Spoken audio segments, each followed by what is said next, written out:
ಬಳ್ಳಾರಿ ನಗರದ ನಂದಿ ಶಾಲೆಯ ಆವರಣದಲ್ಲಿ world traditional Shotokan karate federation of India ಹಾಗೂ ಟ್ರೆಡಿಷನಲ್ ಕರಾಟೆ ಅಕಾಡೆಮಿ ಕರ್ನಾಟಕ ಇವರ ಸಂಯುಕ್ತಾಶ್ರಯದಲ್ಲಿ ಕರಾಟೆ ಬೆಲ್ಟ್ ಪರೀಕ್ಷೆಯನ್ನು ಯಶಸ್ವಿಯಾಗಿ ಹಮ್ಮಿಕೊಳ್ಳಲಾಯಿತು.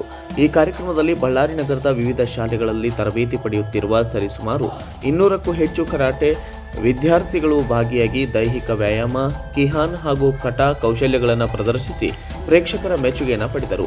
ಬೆಲ್ಟ್ ಮುಖ್ಯ ಪರೀಕ್ಷಕರಾಗಿ ಸೆನ್ಸಾಯಿ ಕಟ್ಟೆಸ್ವಾಮಿ ಹಾಗೂ ಸೆನ್ಸಾಯಿ ಸುಭಾಷ್ ಚಂದ್ರ ಅವರು ಪರೀಕ್ಷೆ ನಡೆಸಿಕೊಟ್ಟಿದ್ದಾರೆ.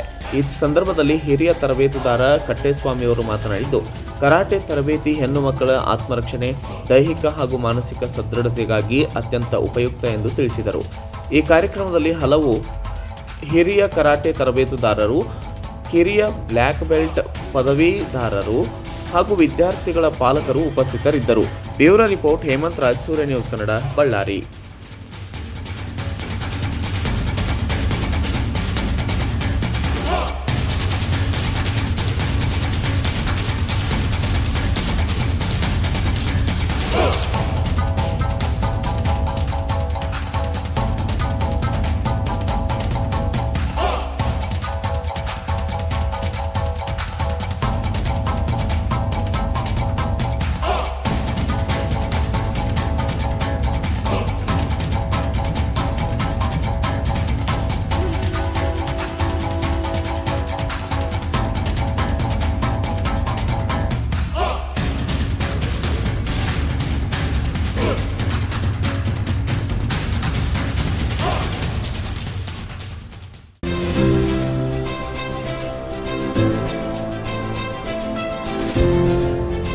ಇದು ಸೂರ್ಯ ನ್ಯೂಸ್ ಕನ್ನಡ.